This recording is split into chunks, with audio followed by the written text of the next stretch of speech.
Alright, I have to talk just a little bit about equality of complex numbers, and then we can use that for a couple other concepts.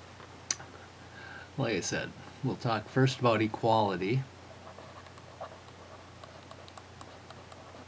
of complex numbers.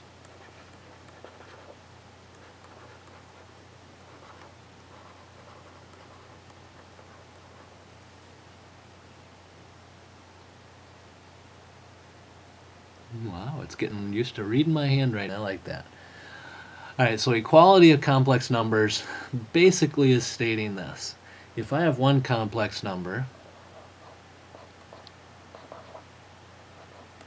and I want to prove that it's equal to another complex number, a couple things have to happen. So a plus bi equals c plus di if two things happen. And they're pretty simple concepts to understand.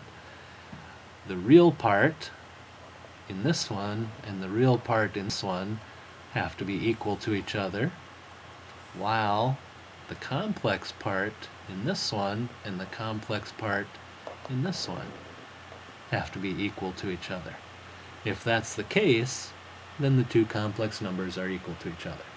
So pretty simple. So in this case, I would have to say that a times c, or a has to equal c, and at the same time b has to equal d. If that's true, we've got two complex numbers that are equal to each other. Now, where does that help us? You might end up getting a problem that looks something like this. 3 plus 2i equals k plus 2i. I could say 3 equals k. So that would be one thing. You could end up getting something that looks like 3 plus 2i equals 2a plus 3b I. Here I would have to say that 3 and 2 have to equal, or 3 and 2a have to equal each other. So I could divide both sides by 2, and I would just get a equals 3 halves. And I would have to say that 2 and 3b equal each other. So divide by 3, and b equals 2/3. So there's a couple different types of problems that they can use this equality concept in. So that's one thing that we want to look at. Now another thing is operations. And operations with complex numbers are going to look very similar to things that you've already done. Now the operations that we're going to talk about: addition, subtraction, multiplication, and division, just like we've always done with operations. So if that's our case, well, it doesn't read those too well, does it? So if that's our case with our operations, oops, I guess I could have went a little bit further there, but if that's our case with operations, add, subtract, multiply, all very similar. Division, a little bit different. We'll have to talk about that in a second here. Alright, addition, subtraction, multiplication, think of it almost like dealing with like terms. Now there's a couple ways you can look at this. So let's look at both addition and subtraction. So let's do one like this. 4 plus 7i, and we're going to add that to 1 minus 6i. Kind of like when we were doing division of polynomials here, the parentheses really don't have a lot of meaning other than to say that we've got one complex number added to another complex number. Now, some people, when they do this, they like to split up like terms and deal with that. So on this one, they might say, all right, the real part and the real part get added together. So 4 plus 1. And then the imaginary 7i gets added to the negative 6i. And then they just simplify 5 plus 1i. Alright, that's fine. That's one way that you could do that one. Let's look at a subtraction problem here and kind of look at this the same way, where we could take this one, 1 plus 2i minus 4 plus 2i.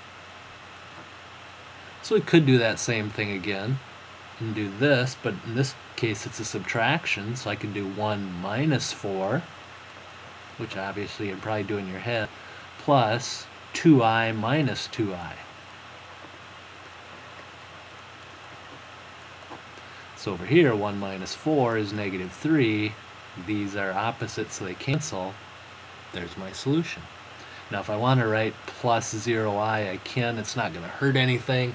It's a little bit of overkill that I don't think I really need, but it's an option that you've got all the same.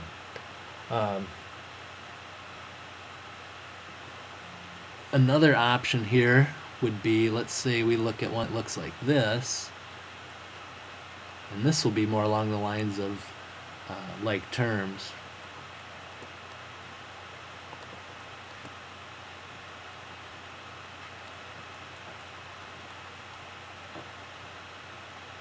What a lot of people will do with this is they'll just treat this imaginary unit of I just like an A, B, C, D, X, Y, whatever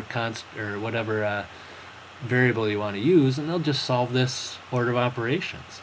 So they would do this as 3i, and then they'll distribute. Negative times negative is positive 2, negative times positive is negative 3i, and then over here, distribute this negative times 2, and negative times 5i, and now it's just like terms. I's, and i's can go together, constants and constants can go together. Well, the constants just happen to be opposites. The 3 and the negative 3i are opposites. I'm left with just negative 5i. So you've got a couple different ways that you can do that. So additions and subtractions, pretty simple to work with. Treat them as common terms, like terms. All right, what about multiplication? Same idea. Multiplication sets up really nice. I could have something that looks like this. 4 times the complex number negative 2 plus 3i. Well, it looks like distributive property to me. Guess what? It is. 4 times negative 2 is negative 8. 4 times 3i is 12i. There's my complex number. It's just like saying I've got negative 2 plus 3i and I've got 4 of them. Add them together, and that's what you get. So that's what's pretty simple. One like this. 2 minus I, 4 plus 3i. Now some people might say, hey, distributive. I'm going to take 2 and multiply it by 4 plus 3i. So there's my first distribution. But then I'm also going to take this and I'm going to distribute that negative I times 4 plus 3i. So if you like to look at these as distributive property, pretty simple. So if I distribute here, I'm going to get 8 plus 6i. If I distribute here, I'm going to get negative 4i. And here's the first time we'll see this. Negative I times 3i is negative 3i squared. Now these go together because they're like terms. I squared, if you remember back earlier, is the same as negative 1. So negative 3 times negative 1 actually turns this all into positive 3. So now if I simplify this, I'm going to get 8 plus 3 is 11. 6i minus 4i is 2i. So all of a sudden, it's not too bad, but it looks like a lot of work if you want to do it that way. So one other thing that you can look at here might be put it in a form that you're used to looking at. So 3 plus 2i gets multiplied by 3 minus 7i. Looks an awful lot like FOIL. So do FOIL. First times first. Outside times outside. Inside times inside. And last times last. A little quicker than all of this stuff here. Now again, I squared is negative 1, so negative 14 times negative 1 is actually going to become positive 14. So now I've got 9 plus 14 is 23, negative 21i, and positive 6i is negative 15i. And there's my solution this time. So, not too bad. Some things that you can work with that are pretty simple. Now the part where it changes a little bit comes in with division. So we're going to have to take a look at that. Oh, I want to look at one more thing here too. If you remember a shortcut for something like this, we talked about, at least in our class, SMS, which was square multiply square, which said take this first thing,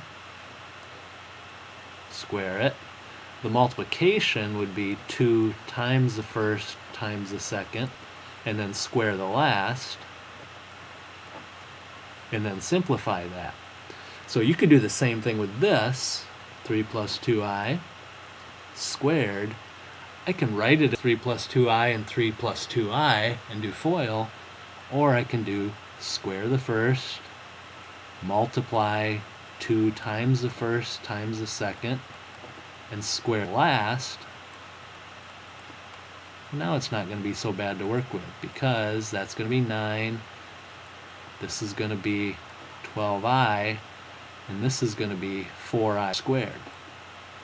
Now again, I squared is negative 1, so this part turns into negative 4, and 9 gives me 5 plus 12i. So again, something that looks like it could potentially be a little uglier, there's some shorter steps to get us to our solution. So that takes care of add, subtract, multiply, and divide, or add, subtract, and multiply.